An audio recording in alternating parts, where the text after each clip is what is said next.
What is going on, guys? Welcome back to Collective Comics and the Lights Comics Action Podcast. We are diving into episode number 34 here today. 34. I'm joined by the homie Jake, as usual. Homie Jake. I should You are the change my homie name Jake. down here to the homie Jake. I don't know if they can see it in the podcast or not, but I don't think they can. Okay. It doesn't come through on the thing, but I should start putting it under our homie windows, Jake.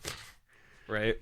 Right. But on. man, are we excited because today it technically releases, but last night was June 1st, and we went to go see Spiderverse.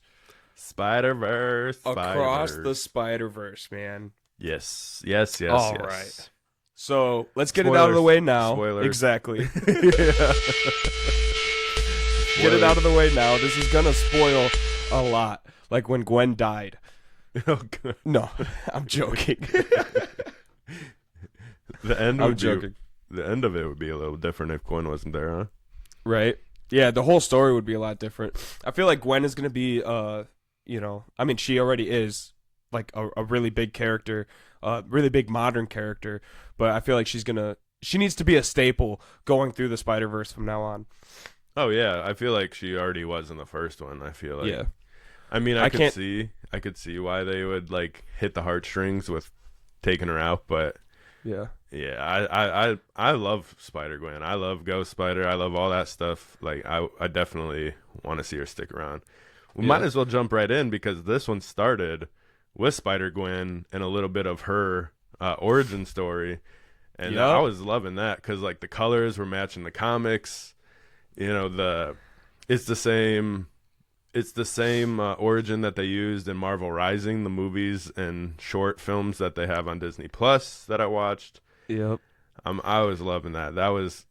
I feel like there was a few exciting parts of the movie, and that was one of them for me. Like just was the Spider-Gwen origin.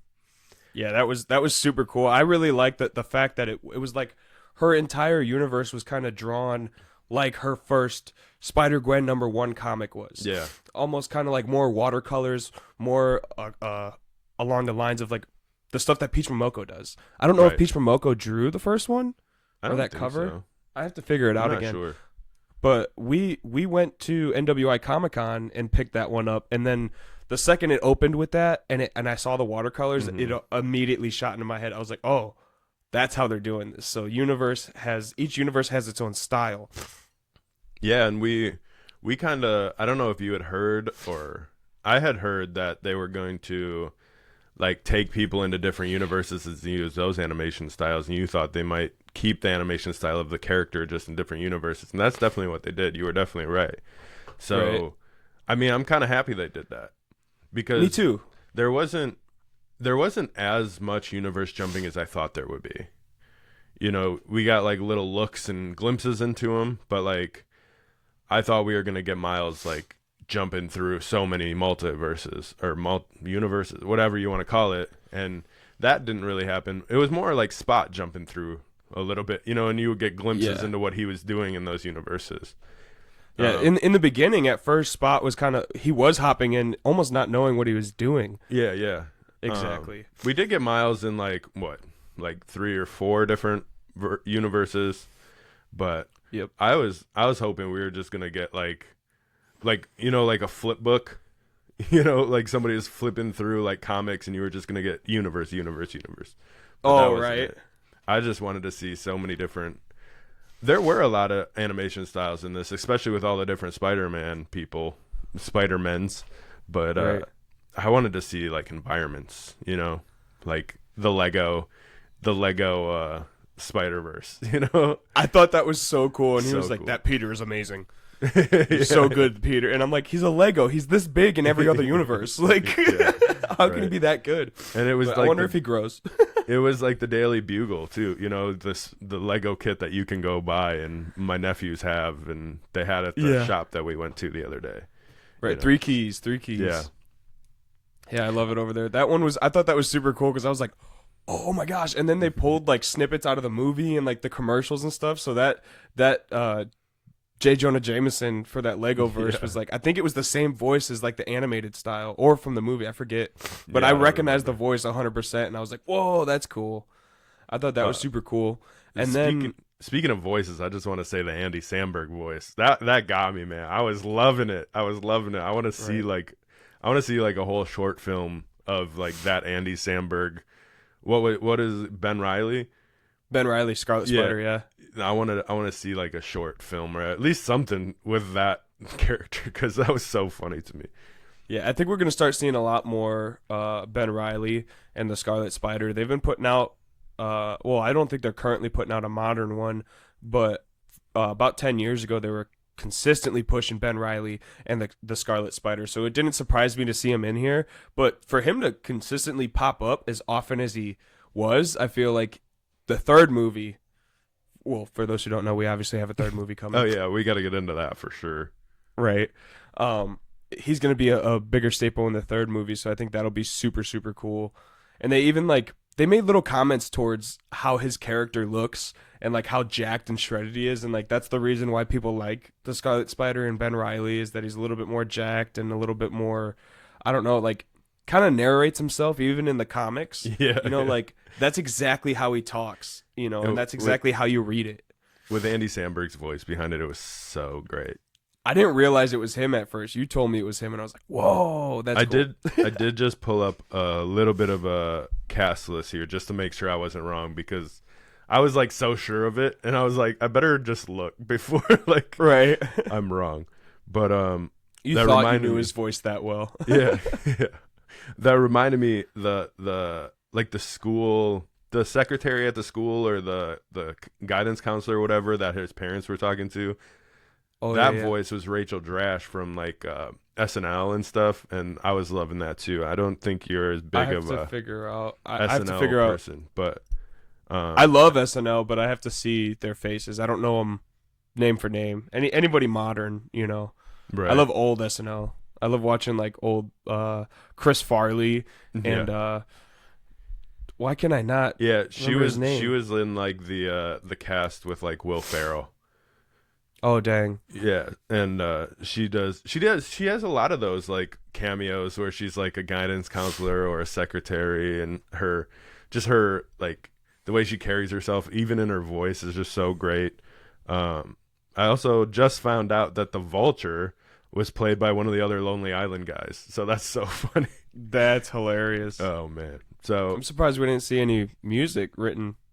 yeah, That's something funny, like just everything is awesome. right. Going with the Lego Spider-Man verse. Yeah. But yeah, super dope, super dope voices in this. We got Issa Rae was Spider-Woman, Brian Tyree Henry, which is like I wouldn't know him by name, but he was Spider-Punk. I knew I recognized the voice, but I would never be able to put that to his face. Right. And the dude who plays Miles, I love him. I think we talked about him on the way to the movie or the day before. Like, I love him in a lot of different stuff. So definitely cool voices in this. We got a lot of different Spider-Men in this. You were pumped about one of the first Spider-Men we got to see, 99. Oh, 2099. Yeah. You I was confused for a second. But like before it even started, you're like, I wonder if we're gonna see 99. Boom, first Spider-Man. I was Yeah. like, Ghost Spider. It was so great. I know. I was like, I wonder if we're gonna get the 2099 suit. But then I was also like, I wonder if we're gonna get Miles' 2099 suit Oh yeah. and see a different multiverse version of Miles or something like that. Because in the video game, I don't know how he got it. But I unlocked it and I love that suit because it's like an Iron Man helmet, but it's like a whole LED helmet that like Oh, when really? he blinks, the lights, like the eyes on the light on the face blink Mm-hmm. and stuff like that. And it has headphones built into it, so he's always just bumping music. You see the wire hanging down his chest and stuff like that. And I think that suit is absolutely amazing. So that was originally the suit that I was talking about. But the fact that we got 2099, I was like, whoa, okay. So we Yeah. could get it. We still could get it. I'm not as up on 99, but that suit was definitely cool. Like his whole thing was cool. Yeah. You got to read that. It's he's aggressive. Very aggressive. He seems aggressive. Yeah. Just from the movie. What was next? We got going into how they got Ghost Spider's dad, and they ended up having to trap him because he was going to arrest Ghost Spider, and then that's when she gets pulled into the the Legion of Spiders, or what were they calling that? Spider Society or something? Yep. That was I was kind of wondering, especially seeing as 99 was like so against even talking to her, how the movie was going to get into it. You know what I mean? Right. And her dad trying to arrest her and her having to find a way out was definitely a cool way to, spiral that into whatever it became later in the movie. Right. There was one point where they were jumping universes, and it just clicked for me. I was like, I think we were driving home from the movie, and we were talking about it, and we said that the lady at the counter in the grocery store, that Spot stuck his head out and was talking to, and he was like, "You act like this happens all the time." We said that was current MCU. Right? We were kind of talking about that, thinking like it was Tom Holland verse, right?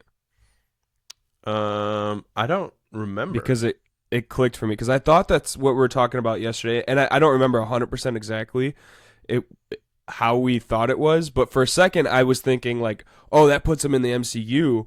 But I was like, no. That was from Venom. That was Tom Hardy's Venom. Yeah, I do know what you're talking about. Yeah, she was the one in the beginning Venom. and the end of the movie. And that's how like the movie started and ended, was in that convenience store. Now that you said it was Venom, I totally understand what you were talking about. And she was just like, she was not blown away by it at all. Yeah. Yeah. Didn't she like offer him a pack of gum, or he took a pack of gum or something? Yeah. Yeah. Some gum or mints or something. Yeah. I was like, it clicked for me, and I was like, we were wrong. I was like, the one that was the current MCU was getting Miles's uncle. Oh yeah. Live action version. Yeah, Donald Glover, Childish Gambino himself made a cameo. Yeah, I was super stoked on that because I was like, so that does confirm that he's going to be the Prowler. Yeah, or at least in some capacity. Yeah. I think we're gonna probably start seeing some of that stuff in Secret Wars, because I think they're doing the modern take on Secret Wars for MCU. I would imagine they're way more set up for like a modern Secret Wars, and I don't even think they're like set up well for it. But I don't think they're gonna tell the story very well. I think they're gonna call it Secret Wars and tell something different. Maybe have key moments, but that's a whole nother conversation. Yeah. Considering that this is Sony and not MCU, right? In association with Marvel, and apparently Marvel Entertainment and Marvel Studios are two totally separate entities. Mm-hmm. Yeah, Marvel Studios is just the movies. Yep. Which is something that we kind of brought up yesterday too. Is like, it seems like Marvel Studios is playing ball with Sony a lot more than Sony is returning the favor. Right. Because we did get that Childish Gambino cameo. We get Tom Holland cameos. We get all of these things crossing over into all the Sony pictures.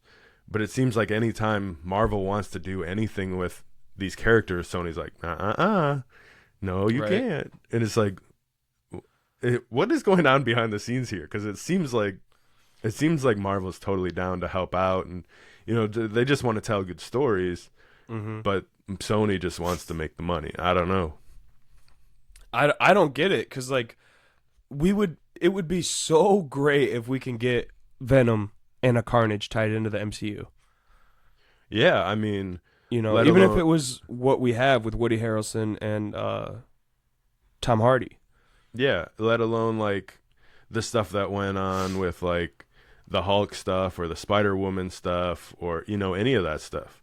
Yeah, it's even, I guess them letting Marvel use Spider-Man in the Avengers was kind of like a thing, but like at this point it really seems like Marvel is like down to help out. You know what I mean? And that's what it seems like on the surface. And we could be wrong. We have no idea what's going on behind the scenes, but right. And it could be the whole thing that Marvel Entertainment is giving Sony the rights to say, yeah, okay, but Marvel Studios, they just can't get along with the studio business side of things. They can get along with entertainment just fine, and licensings and stuff like that. I don't know how I just said licensing, but I feel like I messed that word up, but getting you know what I mean. Getting back to the characters that we were seeing, we got Spider Punks. I think that was the next one, Spider Punk.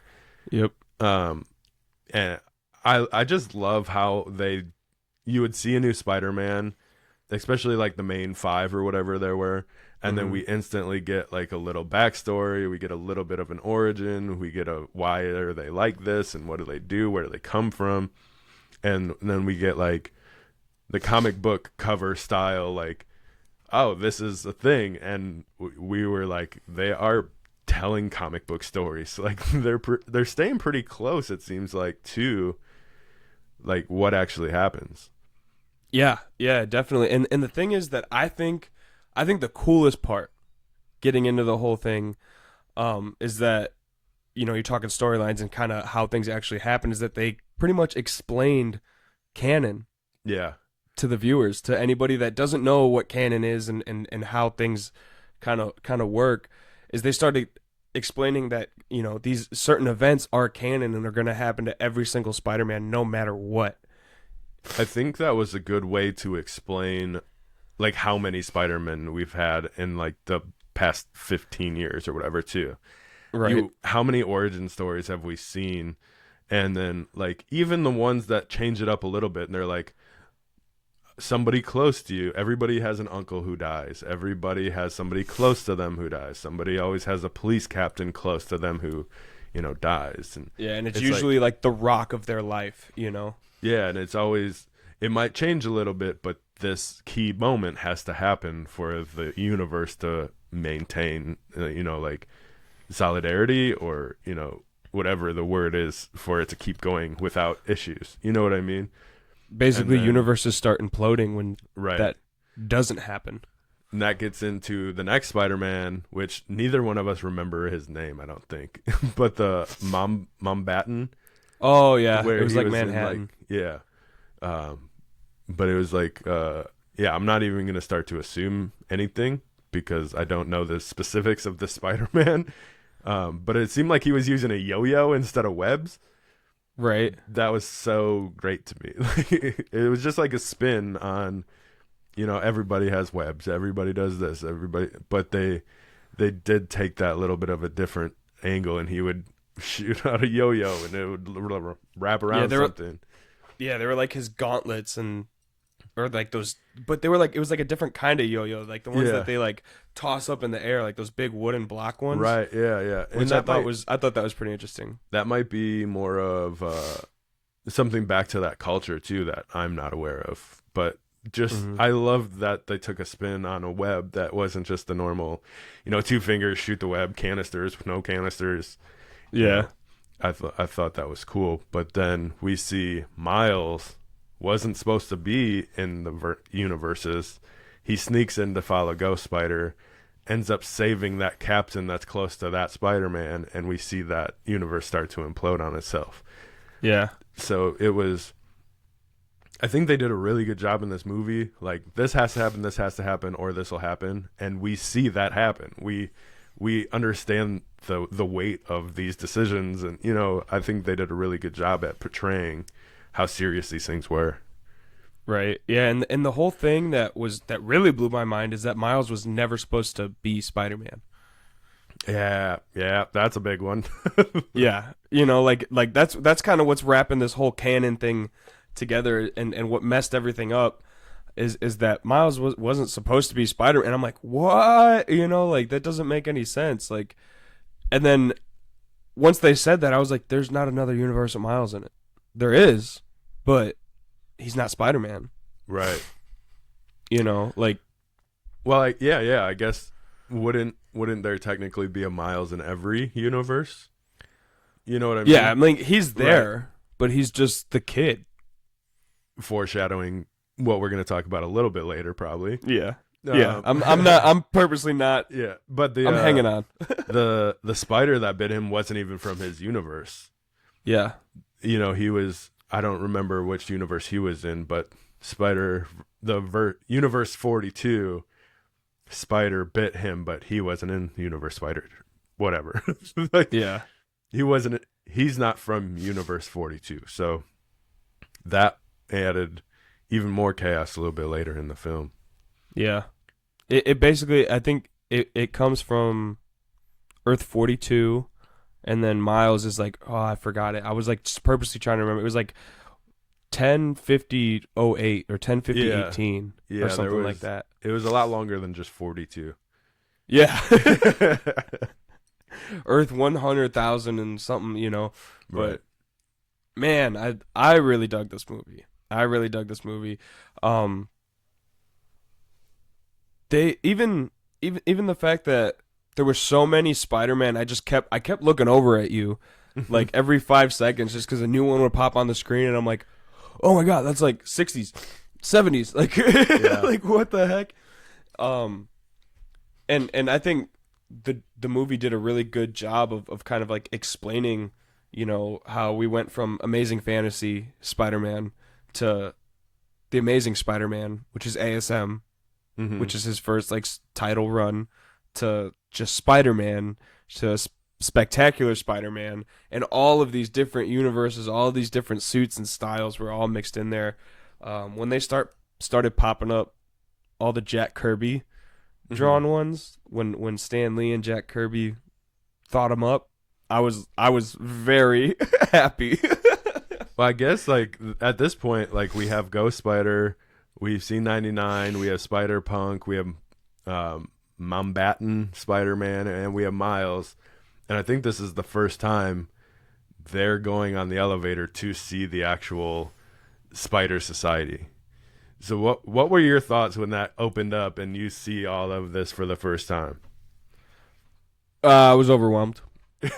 I was overwhelmed. I was just trying to look, and my first thought was, I gotta find Todd. I gotta find Todd McFarlane's Yeah. Spider-Man. That was like one of my first thoughts. I was like, where's he at? Where's he at? Where's he at? Where's the eyes? Where's the big eyes that take over his whole head? You know? Yeah. I wonder if they had, like, for the big wide shots and all of the different Spider-Men, I wonder if they had different artists working on different frames, or if like one artist was responsible for all of them. Like, I wonder if they had like somebody who was focused on Ben Reilly, you know, and any time you had to draw in the style of Ben Reilly, that was when that artist would come in. Or, you know, if one person was, you're in charge of the Spider Society, good luck. You know what I mean? I wonder how they did that. I feel like it would be very, very challenging for one artist to be able to pull that off. Right, yeah. Because like artists get their own style and get their own way of doing things that they don't half the time even realize like is what makes their art like have a certain characteristic and stuff like that. So I feel like it's hard to be able to escape that, and it takes somebody that is so extremely talented, which I'm sure Sony hired, right. you know, but somebody that's so extremely talented to be able to, especially there was probably, when that door opened up, there was probably 150 to 200 Spider-Men on the screen, all drawn in different styles, with the Right. background being one universe. I'm just thinking of like the chase scene too, where everybody's chasing Miles. You just have like a head of this one and a body of this one, and it's just like, I mean, there are artists who are just really good at, you know, seeing styles and being able to recreate them too. So maybe they got, you know, an artist like that, but that's still a lot of work for one artist to, you know, just encapsulate, whatever, get all of those styles so well, you know. And Right. you immediately could tell, like, that's the Spider-Man. That's the Spider-Man from this run. That's, you know, that's Spider-Man 2099, so on and so Right. forth. That's Silver Age. That's Right. the first Spider-Man, you know. Yeah, it was definitely really, really cool. One thing that you were saying that kept going into the artwork that kept happening is that they kind of like, as they went through the story, they would slap the issue up Yeah. on the screen, or they would slap the first appearance of that character up on the screen, like literally the comic book Right. up yeah, onto yeah. the screen. Not a photo, it was drawn maybe by a different artist, probably by a different artist, but that is what I thought was like super interesting. Because we're currently, I think, on issue 9 or 10 that's about to come out of the current Miles Morales Spider-Man run. Mm-hmm. and they only went through 1 through 5 Yeah. That's in I this was movie. like, so is this movie just a trade? Like, you know what I mean? It's just a trade. They're just doing trade movies. Which Basically, I'd be down for it. Like, show me the stories. You're following the stories. You're doing a good job. The art style is incredible. Like, I want to see it. yeah. And I don't know. I just thought it was super cool that they kept throwing those up on the screen and following that timeline. But the one that we talked about a couple weeks ago, I think that came out last week's episode, was Spider-Boy. Mm-hmm. Spider-Boy Yeah. popped off and trended, and I think it's still sitting at $30. Um, and that was his first appearance. Was issue number 7. Mm-hmm. So we're currently in the movie. If we're going in timeline, if that's what they're telling, or if that's what they're trying to kind of do, is that they're going through timelines 1 through 5 of those issues. So in the next movie, I'm assuming that we're going to finally get that Spider-Boy, because I was looking for Spider-Boy, I didn't see him Yeah. at all. I wonder. I want to see like the 3D models of what Spider-Man they did as well. You know what I mean? Because like I don't think they made. It didn't seem like they made 3D models of like the old like Silver and Gold age. You know what I mean? They felt really 2D and flat, Yeah. whereas like Miles is very 3D. You know, and it's I don't know. I feel like it's so cool. I'm just like I'm just sitting here thinking about art. It's kind of like mixed media type of thing. 100%. Yeah. I mean, think it then was so crazy. It threw me off at first. then you get you don't get Donald Glover, who's real. You know what I mean? So not only are you blending the 2D style, the 3D style, now you got real life, live action mixed in there with it. It's like, I don't know. The Spider-Verse just does cool things. Right. The one thing that I was a little nervous about was that if a cartoon character came into the real world, it was going to look too much like Roger Rabbit or vice versa.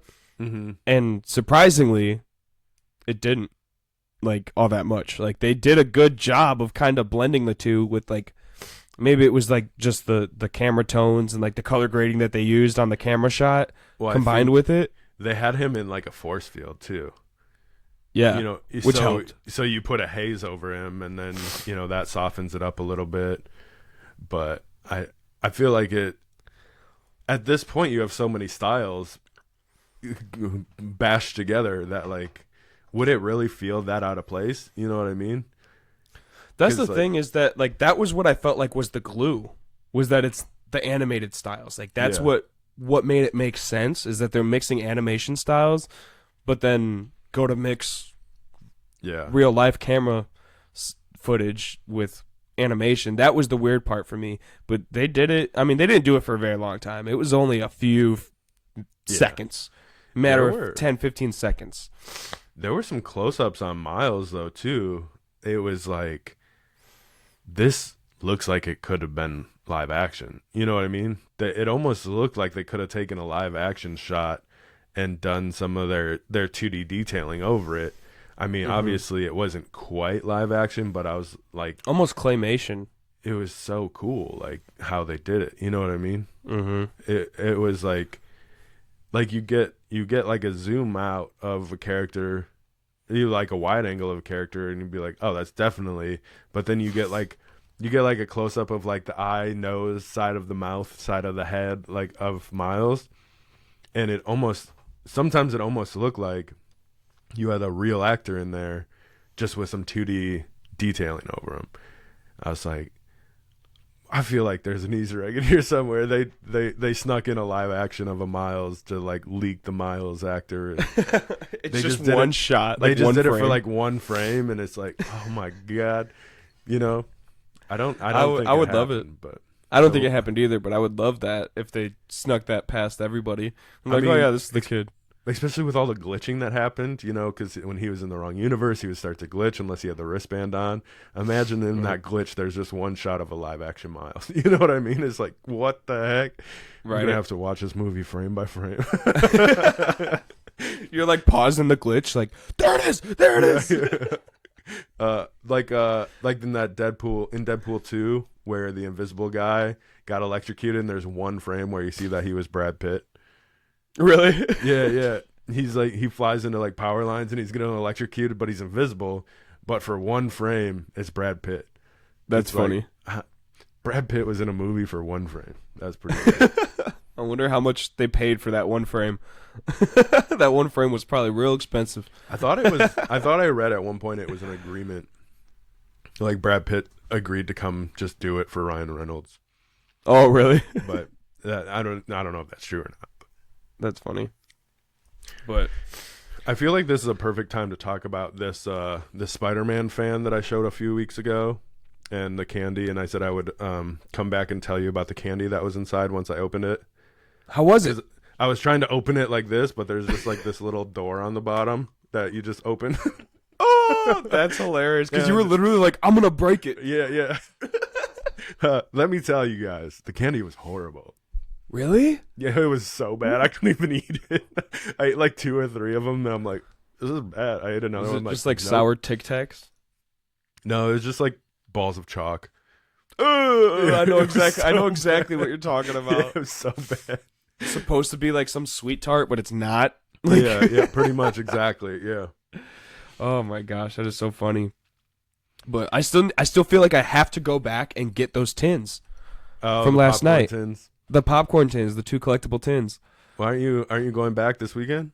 I think so. I'm gonna try to. So by the time you guys are seeing this, Javier probably already saw it twice. Yeah, if not 3 times, because I am pumped on this movie. I feel like there's got to be something, because here's another one for the books. If anybody's keeping count, let us know in the comments if somebody is keeping count of how many times I fell asleep, or each movie that I fallen asleep in, because I fell asleep for a minute or two during when they were the yo-yo guy. Yeah. And I was like, oh, and then I was trying to keep track of them and I couldn't, and then they quickly got into what was canon and what wasn't, and then I was like, oh, I'm up. Yeah.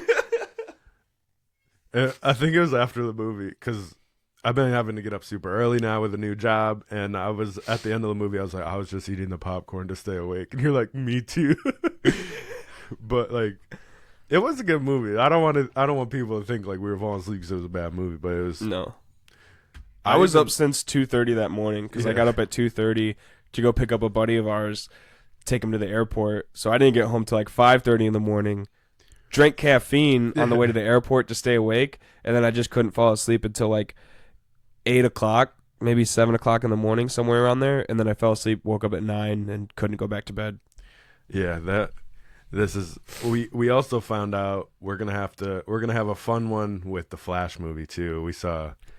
Because we both thought it was in July. Why did we both think it was July? Was it not July 9th? I don't know. Or maybe even June 9th. I could have swore it was a 9th. What movie comes out on the 9th? I don't know. There's got to be like a Marvel movie or something that comes out on the 9th, because I was low-key kind of mad, because I was like, that's supposed to be July 9th, and I feel like they changed it. Yeah, I don't know. Yeah, it's June 16th. TMNT is the 4th of August. I'm super excited about that one. That seems like very similar styles to Spiderverse. Right. I just watched a new trailer for it last night. Getting super excited. But yeah, we're gonna have a fun time getting to Flash and getting done with that one. Right, because you're gonna be in Hawaii. I will. Yes, I will be in Hawaii. I get home at midnight the night before it comes out. Well, when you're listening to this, I'm already in Hawaii and doing stuff and hanging out. What are we figuring out? I'm currently looking up what superhero movies are coming out in July, because it's kind of making me mad. Blue Beetle. Oh, Blue Beetle. Okay. Blue Beetle is probably July 9th. Well, we got some movies. Summer movies. With Lights Comics action. Definitely. That's what I'm stoked, dude. We got a good theater that we've been going to. I really enjoy that theater. Go to matinees. We're getting cheap recliner seats. Right. They're so good. Speaking of, this theater was not as full as Guardians. No. I thought Spider-Verse was going to be a bigger deal, but they were also playing it like every hour. So With multiple theaters. right, yeah, they had it in one theater at 3, 4, 5, 6, so on and so forth. So Right. they definitely, I don't know if they were doing that intentionally to spread out the people, but I feel like Guardians had a lot of theaters too. So I was thinking maybe with it being animated, some people would be like, this is not my hero show. This is not my hero movie that I want to see. But yeah, we were literally walking out behind a mom and her son, and her son like asked the mom like how's the movie? What did you think about it? I thought it was really good. And she's like, man, I don't like that animated crap. I fell asleep. oh really? And he was like, yeah, I forgot you were sleeping like half the movie. My bad. I was like, what? She's like, I don't like that animated crap. And I'm like, how? I was thinking maybe because we went at 3, and I was wondering, some kids are still in school, some kids are out already.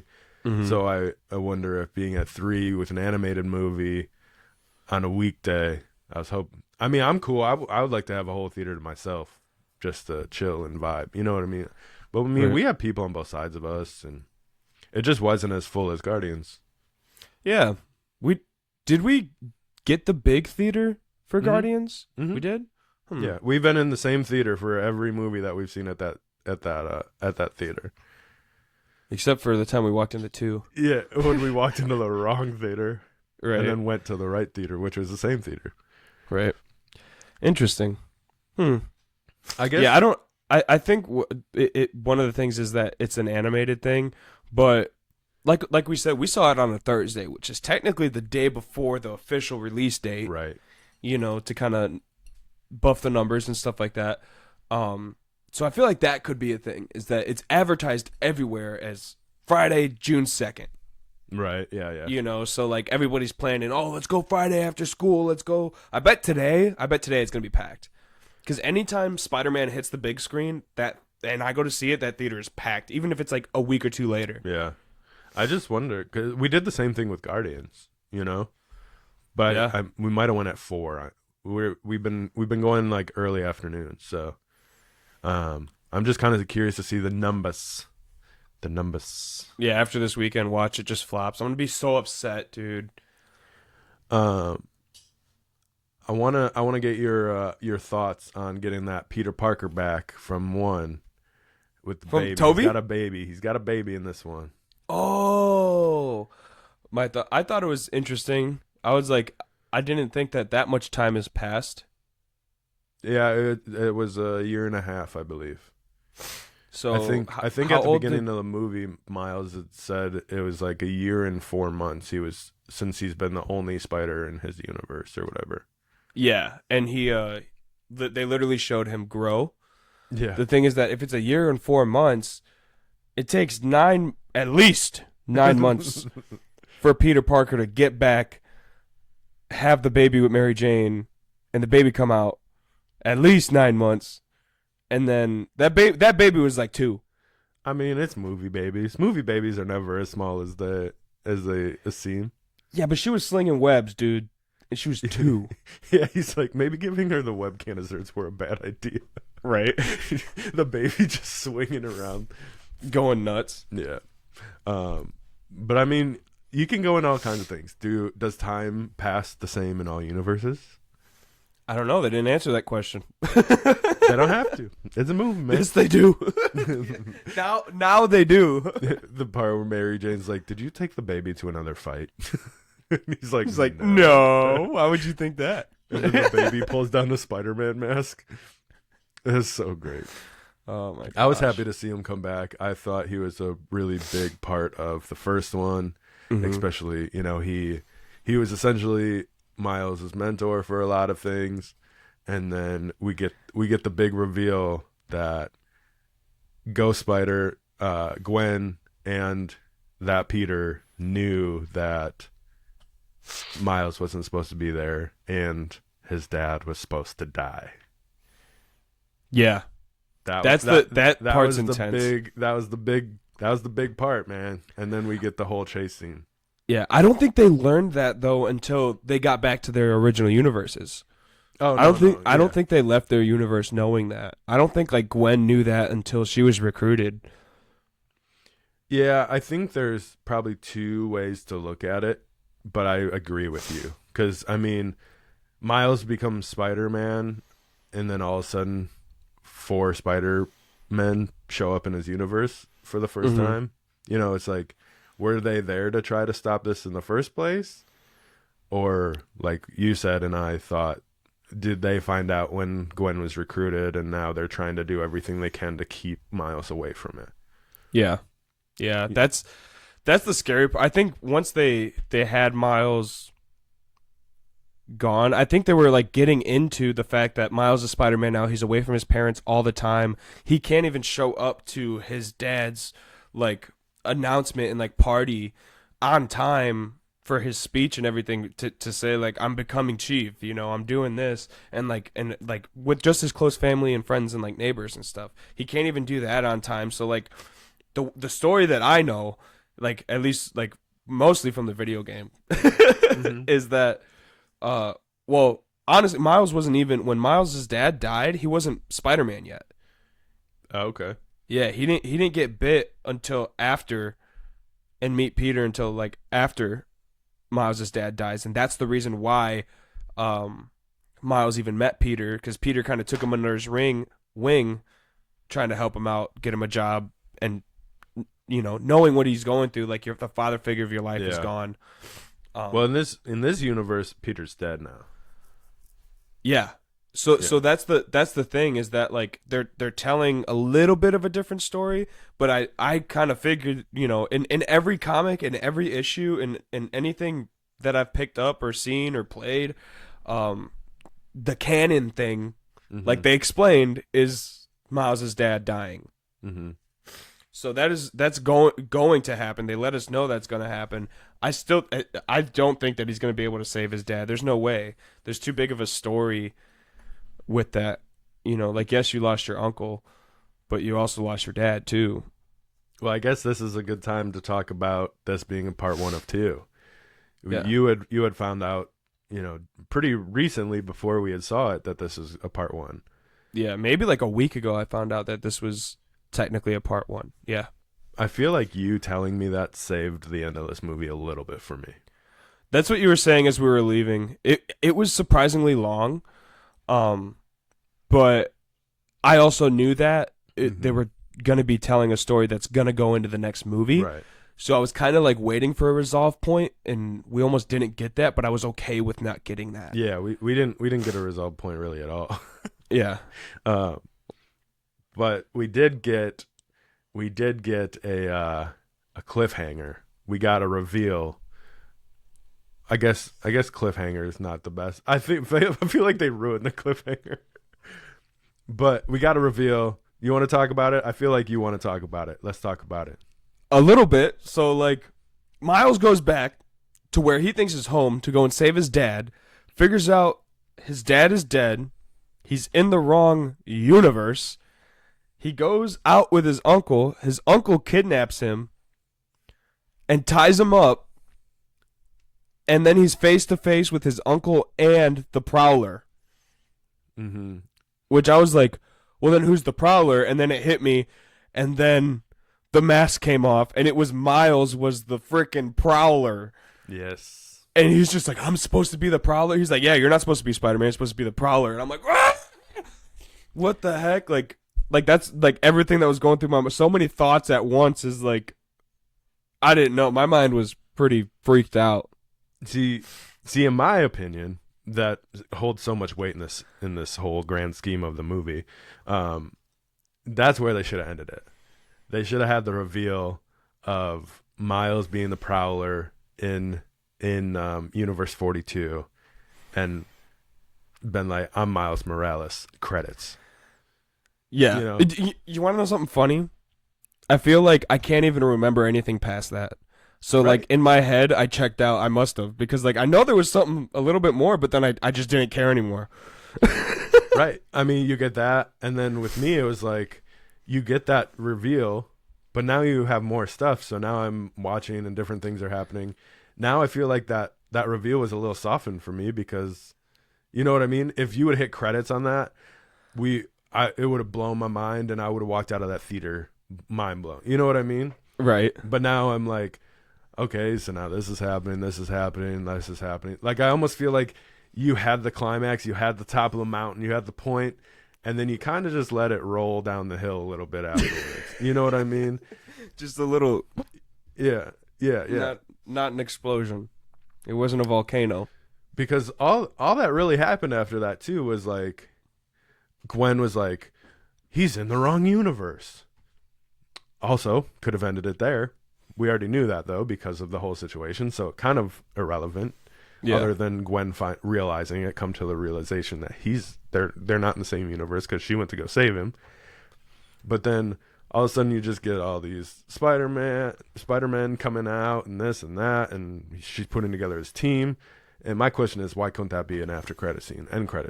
You know what I mean? It probably should have been. You end the movie where you get the big reveal, the gasp moment. Oh my God. And then you end the movie. There's a part 2 to this because not everybody knew there's a part 2. I don't think. You know what I mean? Mm-hmm. We're checking this stuff all the time, and we were late to the party, so I can't imagine, just little Timmy going to the movies and knowing that this is a part 2 of 3. Maybe it was more announced and we missed it, but there's no way, dude. But then end credit scene.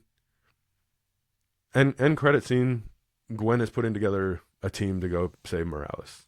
Why not? Yeah. You know what I mean? Right. Or even hold off and put that in the trailer. Have a trailer where she's putting together a team and, you put that into, like, then you go the whole year because this is supposed to come out 2024, correct? Yep. You go the whole year, like, what is going to happen to Miles? Is anybody going to save him? Blah, blah, blah, all this stuff. And then you get a trailer 2 months before the movie. Gwen's putting together a team. You know what I mean? I feel like there were just better ways to leave that, like, holy crap moment to be the end of the movie and let it sink in and let it marinate. You know what I mean? Yeah. But yeah, it had a little bit of fat at the end that needed to be trimmed off. For sure. We didn't see an extended cut, did we? I don't think so. Okay, because this movie was long, cut. Dude. Yeah, it was like 2 hours. Wasn't it like, it was like 2.5, almost. Our movie started at 3, and we were almost walking out of there at 6. Damn. I thought it was like over 2.5 hours, I think. I mean, we also sat through the credits and stuff too. So, but yeah, it is a long movie. So you tell me that little cut at the end would have helped a little bit.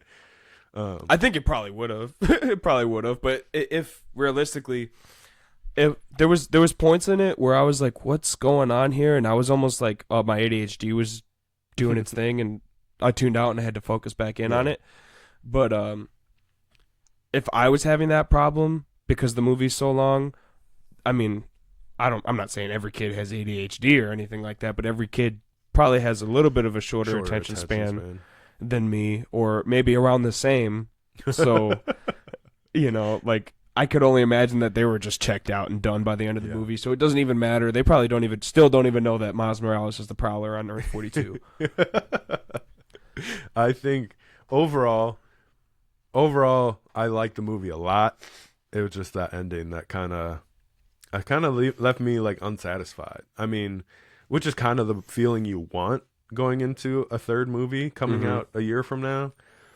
But also, like, how many trilogies have we seen in history that you're like satisfied at the end of 2, but are still so excited for 3? And I feel like they didn't give me that. They gave me like a valley in the middle. I'm like, I want to see it, but like, I feel like I want to see it more than I want to see it. You know what I mean?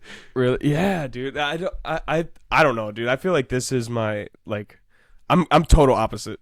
Really? Yeah, I'm total opposite side. I'm like, this is the Return of the Jedi moment. Like, yeah. I feel like it has come to the time, Javier. I want to know 2 things, and I want to start with what are you ranking this movie? 11 11 out of 10.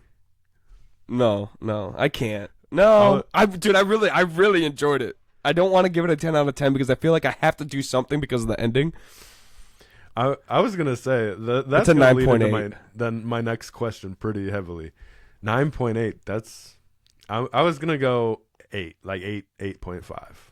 Okay. Probably 8, just because unlike style, everything that they executed in like art wise, the way they did the comics, like all that stuff, like 10 out of 10. But as far as like this movie standing on its own, I gotta take some off. Like I don't like. There's a lot of like Easter eggs. There's a lot of like little things that happen. We got introduced to a lot of people. There are things that happen in that sense. Mm-hmm. But as far as like actual story arc, I feel like there wasn't a lot of meat. You know what I mean? We get a bunch of Spider-Man. We get him as the Prowler at the end. But this was a setup for 3. Like on its own, I don't feel like it stands strong. You know what I mean? Yeah, I see what you're saying. I think that this is going to be a big setup point. I think in how this is going to go is that the first one was the test to see if it was going to work, and it worked. Oh yeah, 100%. Second one is setup. Yep. You know what I'm saying? Because it almost like, thinking back on it, like we knew what was happening. We're familiar with the characters because of number 1, but you didn't have to watch number 1 because it was explained to you multiple times. Almost every single time a new Spider-Man popped on the screen, it was re-explained to you what happened. Mm-hmm. You know, so I lost my train of thought. I feel like the biggest the third one's going to be the payoff. I feel like that was your third point. Yes. First one was a test. This was the build up, and the third one's going to be the payoff. Yeah, but I think this is realistically setting us up to where this is an animated thing. I don't think that they're going to be able to just do movies that are this long and realistically see numbers like they want to see, like the MCU does. Yeah. I don't think that that's going to happen. But what I think will happen is a possible TV show going into the Spider-Verse, and then you have an unlimited source of content and so many different story arcs that you could start going with and just really setting up a animated Spider-Verse.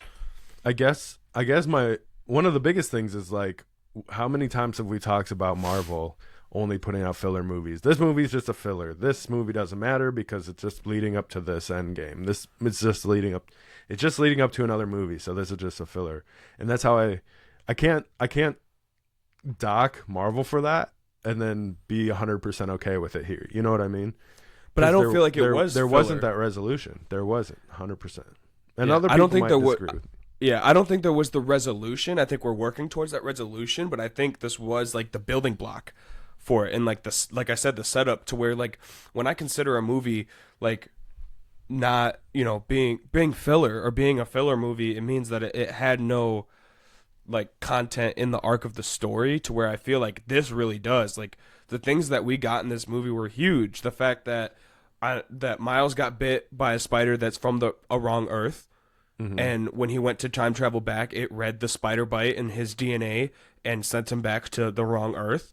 And doesn't have the watch with him, and he's gonna glitch out. And I feel like that, on top of him not supposed to be Spider-Man, mm-hmm. and then him being the Prowler, there's a lot of key moments in this movie that it's like, oh my gosh, that's where I'm like, this isn't filler. I think there was a lot of filler in the movie. Yeah, but I don't think that this movie as a whole was a filler movie. I just feel to like fill the hole in the timeline, I just can't. I can't give it the best score. You know what I mean? I just can't. They dropped the ball. Not as a whole movie. Whole movie, great. As a movie standing on its own, I think they dropped the ball on that one, because I don't know. When you go back and think about it, and like, I don't know if you can. I feel like there's different movies, like even in trilogies, like you can go back and watch, like, for example, like I feel like you could probably go back and watch some of the other, like, Iron Man or Guardians. Like, you could watch movies on their own and be okay with it. You could probably even watch the second one, be okay with it. You could watch the third one, so on and so forth. I feel like going back to watch this one, you could watch the first one on its own, but I don't know if you ever really could watch this one without needing to see the second or the third one to wrap it up. You know what I mean? Yeah, yeah, agreed. That was one thing that we also said yesterday was that like the one thing that if we didn't know and it didn't say at the end of the movie that we're getting a Spider-Verse Yeah. 3 or anything like that and they didn't leak it at any point and we didn't know that was going to happen, like it would have been like why did they end the movie this way, and it would have gotten a way lower score, but it's almost like that is persuading our influence to be like, okay, but then we're gonna have the resolution. So here, I just thought of the perfect example. Dark Knight. Dark Knight is movie 2 in a trilogy, and you can sit there and watch Dark Knight on its own without watching either of the other two, and that is a complete movie, while also leading into a third movie. You know what I mean? Yeah, I think the thing is that it's still Bruce Wayne, and that's the thing. It's Bruce Wayne. We know that origin story. We know everything from that point. I mean, yeah, and it's not like, but I mean, Dark even Knight Returns like had the Joker tie-in and stuff like that happened. They had Bane and they had new characters and stuff. It wasn't like the events Right. were really tying in that much. But 'Cause I don't think they did at all. I think you could watch, like I said, you could watch the first one, you could watch the second one, and you could watch the third one. Whether you like the movies or not, that's a whole nother thing. But I feel like there was enough conclusion in the second one to be like, all right, that's a movie. You know what I mean? But I'm excited for another movie or whatever. You know, how many Yeah. I feel like you just get that. I think With- it's also has. especially- Sorry, you keep going. especially with, I mean, you do get it a lot with Batman movies. Like you can watch one by itself, you can watch two by itself, you can watch three by itself. There's other, I feel like Batman's the best example, but you know, it's just like that trilogy thing. It's like, does it stand on its own? Because I'm just rating this as a movie by itself. If I never see the first one and I never see the third one, does this movie stand up? Right. The thing is that, like, is that realistically fair, though? Because I know that we've talked a couple times on the podcast about the way that they're even making movies and thinking about it. You know, they're not. It's almost like everything has to tie in somehow, some way to another story Yeah. arc, and fall into a timeline. And that's what Marvel and DC have kind of been doing these last few years with the Spiderverse and all that kind of stuff. And we're like, why does everything have to tie in? Like, that doesn't make sense. To like, why can't we just have those movies that kind of are they're trilogies, they're like maybe a 3-arc run or something like that, but they don't need to tie into each other like The Dark Knight. I think ever since then, and ever since Iron Man and the start of Marvel Studios, that was when, you know, Marvel's doing it, so DC has to do it, so they have to start doing it. So they were a couple years behind Marvel, and now it's just like a race to the timeline. I feel like we have switched. I feel like we've switched roles in this, talking about this movie. Like, I feel like I'm always like, I want a whole story. I want the big picture. I want this. I want that. And then you're Right. like, I just want this. I want this to happen, like Black Adam and all this stuff. And it doesn't matter if it blends. And I'm like, now we're just flip flopped on this one. And I feel Yeah. like we wouldn't be if it wasn't for the damn ending. Like, that's the only thing that's irritated me.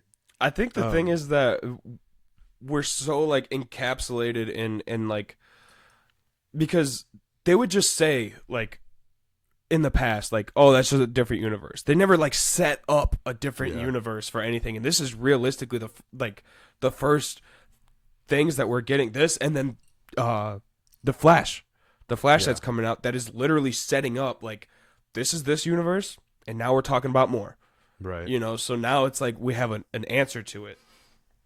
All right, here's my second part of the question. How do you think it compares to one? This is why I can't give it, like, I feel like I would give one a 9 and probably even a 10 in my book. And that's why I can't, this one is not anywhere. It's not close to one for me. I mean, I guess it's close, but it's not like same level for me. Yeah, So I can't give this one above a 9. You know what I mean? Like, the first one was way better in my opinion. I feel like it was because of the story a little bit. I liked I felt like I was more invested into this one because Miles is Spider-Man. He's not becoming Spider-Man. He doesn't need to find himself. He doesn't need to go through his mind and become Spider-Man, you know? The first one, he was like that the whole time. He had no control of the Venom strike, no control of going invisible, could barely swing from webs, and now he's getting his thing. He's getting his style. He's getting his, sense of humor, all the whole 9 yards. And that's where I feel like I saw Miles a lot more in the suit. And you asked me a question. Yep. I saw Miles a lot more in the suit this time, and I really enjoyed that. He wasn't. I mean, he's Miles Morales, but he was a lot more often Spider-Man than Miles. But what was he missing in most of the movie? Once we got to the Spiderverse, the mask. Once we got to the Spiderverse, the mask, and you looked at me and you're like, "How mad are you that his mask is off?" And I didn't think about it up until that point. I was noticing it so much because there was so many times where like he was just walking around with his mask off, especially in the Spider Society, and it was like, because that's like always your thing. Star-Lord didn't put his mask on enough. Ant-Man didn't put his mask on enough. And then we get to Spider-Verse, and he's like half the movie doesn't have his mask on. I'm like, how mad are you right now? Right. I think it didn't matter so much because he wasn't like trying to hide his identity. Yeah, he was with Spider-Man like that have to know your identity. Almost, like I think that was the thing is that like they were all when they were around each other, they could take it off. But when they weren't around other spider people and they were around other people, they're not taking it off. I think we need to have one moment where we call back to the part where Miles starts to run away from them and they say, "Catch Spider-Man." And it's all Spider-Man. And you get like so many of the meme where like three Spider-Men pointing at each other. And they're just like, how many of those happening right now? Like, they're like, you. It's like a million of them just like, you? Catch Spider-Man. And nobody knows. And he's like, no, Miles Morales. That was so funny. Oh my gosh. I feel like this is where I'm standing. This is my final take. 1, 10, this 8. Potential for 3 to be 10 as well, just with that little dip in the middle. Just because it's a building block, like we said. Right. Okay. What are you thinking? I'm still sticking with my 9.8, bro.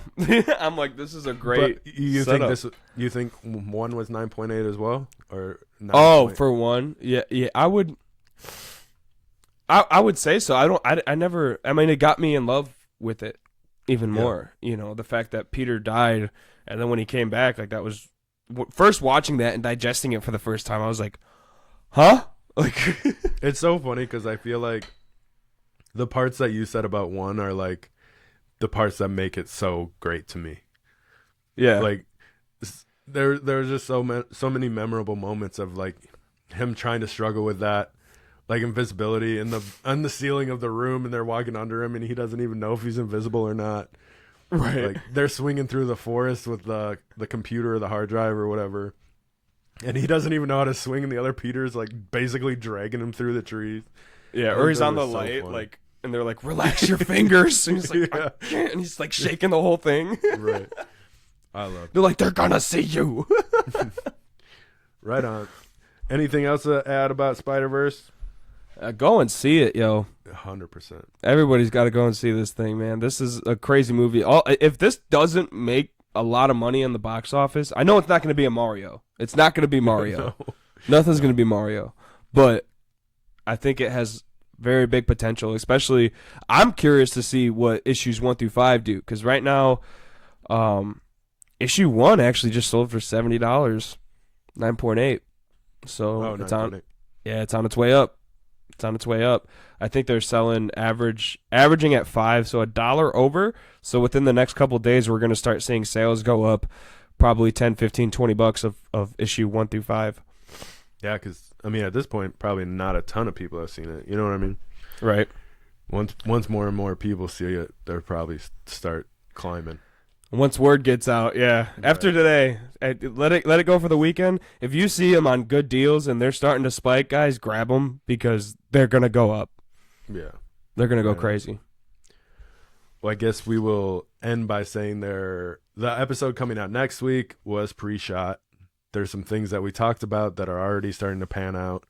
So hopefully in the next couple of weeks they'll start to level out, or conclusions will be reached, and we'll come back and talk about that. But check that episode out. Feel like there was something else we had to talk about. We talked about Flash. We talked about Spiderverse, obviously. I think that's it, right? Yeah, I think that's it. This is the Spiderverse podcast, Yeah, check out the Whatnot streams. You might Definitely. see some Miles books over there. You're definitely going to see some Miles books over there. Got quite a few of them. Right on. Well, until next time, check out this link in the description to sign up for Whatnot. You can use free $10 when you sign up using our link. You can buy Miles comics with it. Get Jitterless Energy and Dubby.gg 10% off on your whole purchase using code Collective Comics at checkout. And until next time, this has been Collective Comics.